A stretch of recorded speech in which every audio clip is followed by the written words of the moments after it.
Hello, hi, my name is Sivankutty and you're watching it in print English. It's been a long time since I made a video on this channel. As this video is after a long time, let's make this video about something controversial.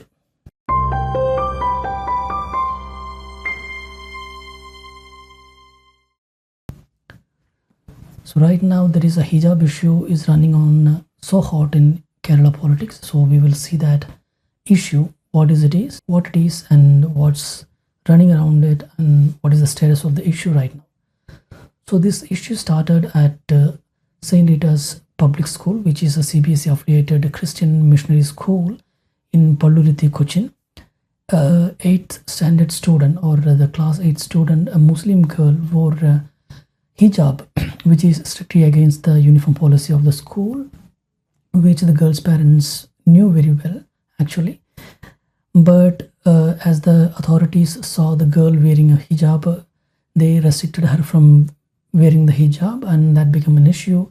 And some Islamic political parties intervened in this problem, and the parent and his supporters came into the school without the permission of the school management, and they made some ruckus, and that became a problem. After that, for 2 days, the school has to shut down because of this issue. Then the school management went to the court for protection. Then police came in for protection, and that became a political issue.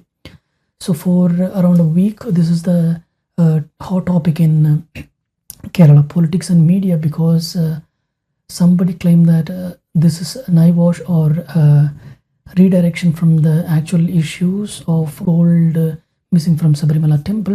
So whatever that is, this is the current politics or hot topic that is running on the Kerala politics right now. So what actually happened in the early October of 2025, this issue started to spark where this girl student who studies in the school, St. Rita's public school, which is a missionary school, as I said earlier, which is affiliated to CBSE, which has its own uniform policy, which dress code, which every student has to other, whether it is a Hindu student or a Muslim student or a Christian student.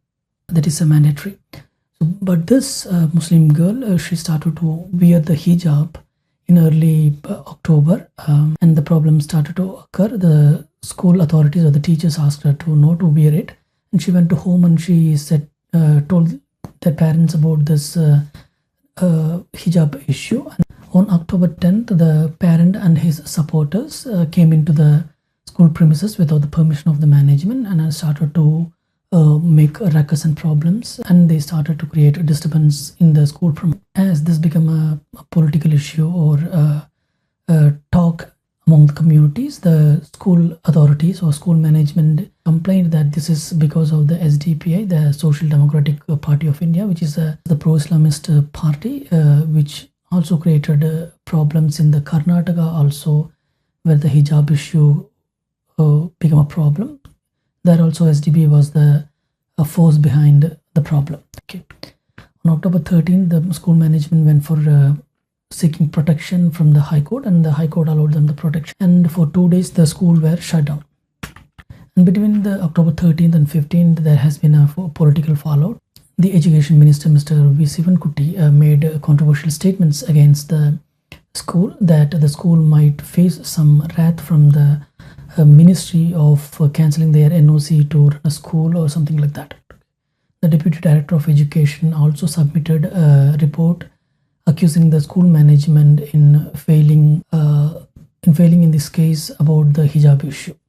But the school management went against the Deputy Director of the Education, that he submitted a false accusation as a report, and they also came up with a voice against the Minister of Education, that the minister has no right or authority to cancel the NOC because CBSE is affiliated to a central body, a central government's body. So it is the central government or the central body has to take their decision. So this state minister does not have, or a state authority does not have any authority to revoke the NOC until there is some violations of law of this state happened, which obviously the school never broke. That is what the school management is claiming of. On October 14th, it's claimed that the student's father was ready and agreed to follow the school's regulations and rules, and he was okay with his daughter not wearing hijab on class. But nobody knew what happened, maybe because of the government's intervention or the minister's open statements supporting the pro-Islamist thoughts. The child's parent decided to take his daughter back from the school and take the TC, the transfer certificate, or he will move his daughter to some other school. So this is his final decision on October 17th. So why he decided to take his daughter back and admit her into other school? Because there is a rumor that SDPI forced him, or he is a pro-Islamist and he is damaging his daughter's own life due to his pro-Islamist or pro-religious thoughts and behaviors. The minister also accused of his unprofessional way of acting against the school management in favor of the pro-Islamist parties and their and their agendas. So why this problem now? The parent of the student is accused of being a pro-Islamist and he wants to create the ruckus purposively for his religious agenda or something like that. Because as you all know that in Kerala or in India, mostly the academic year starts in June and the admission is done in and around like mid of the June, and the classes starts on July, start of the July or mid of the July. So this student was admitted in July, if we say. Until now she has had no problem of not wearing the hijab inside the class. It's not that she was denied the right to wear hijab outside the class. She was okay with not wearing the hijab inside the class and wearing it outside. She used to wear the hijab outside the class whenever there is no class, or she was outside the class. When the class starts, she goes inside not wearing the hijab. This is as exactly what happened in the Karnataka case also. There also the student had no problem not wearing the hijab inside the class and wearing it outside. Later some forces made them to create these ruckus. The same thing happens in Kerala also. So for this 4 to 3 months, this student or her parents or family had no issue that she's not wearing hijab inside the class. But suddenly she started having problem about not wearing hijab inside the class. This is the problem with the anti-pro-Islamist. They are questioning the pro-Islamist people that why this sudden realization happened that this is a problem for the child, that she's not wearing a hijab inside the class. For past 4 or 3 months she is not wearing hijab inside the class. Suddenly she started to having troubles with that. Why this happens? They claim that, the anti-pro-Islamist people claim that this is a pro-Islamist agenda enforced or backed by the SDPI, the pro-Islamist party. This is the political wing of the PFI, or the softer version or the turned over version of the PFI, which is a banned terrorist group of Kerala. So this is the same people who created ruckus in the Karnataka case also. So this pro-Islamist people are behind the parents, and they were forced to do these kind of allegations against the Christian missionary school. So the problem for the communist government on this case, as this communist government already facing backlash from the Christian community on the Wahhab land grab case in Kochi and other places. So the communist government is already accused of sidelining with the pro-Islamist parties and communities, and they are planning or playing against the Christian community. They are already receiving backlash from the Christian community. Mr. Sivankutty made a arrogant or unnecessary statement against the Christian school, and the next day the Christian churches, Syro Malabar churches official publication, Deepika, issued a publication strictly against the minister that he is sidelining with the Islamist, pro-Islamist agenda creators and playing against the Christian community, and this received a greater backlash for Sivankutty and the Communist Party. So the minister took a U-turn on the next day, saying that the student can come back to school if she is adhering to the school uniform policy or adhering to the school regulations. As the minister took a U-turn, he literally became a laughing stock, and he proved himself incompetent to be a minister. He also proved in early days also that he is completely incompetent to handle the ministry. He has been a laughing stock for a lot of things even before. But this arrogant statement from his side become a real trouble for Communist Party itself, because this straight against the Christian community, because the school is run by the Christian community or Christian missionary.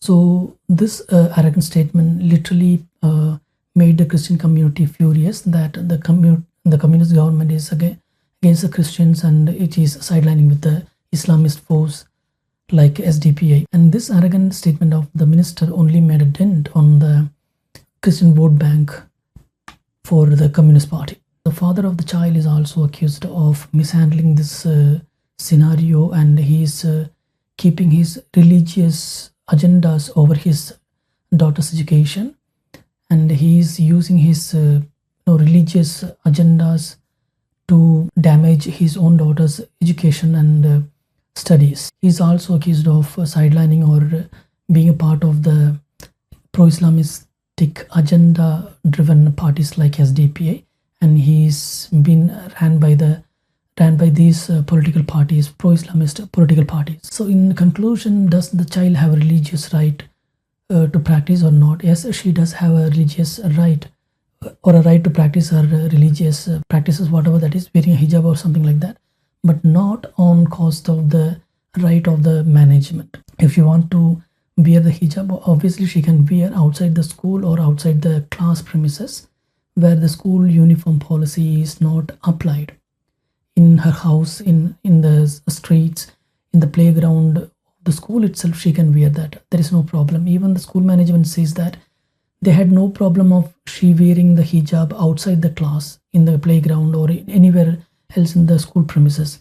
They had only problem when she wears the hijab inside the classroom or where the school gatherings were happen, where all students are gathering together for a function or something like that. The management was very clear about this. They had no problem she's wearing a hijab in the ground or wherever the public gathering is not conducted inside the school or inside the class. Only or strictly where the uniform code is applied, like classrooms or the school gatherings are conducted, only on those places they asked her to not wear the hijab. So her religious right cannot go against the school's right just in the premises of the school. In the premises of the school, the management has the sole right to create policies and to make people strictly follow the rules. If she want her religious right to be practiced, she have every right, but not in the school premises. So how the medias handle this case?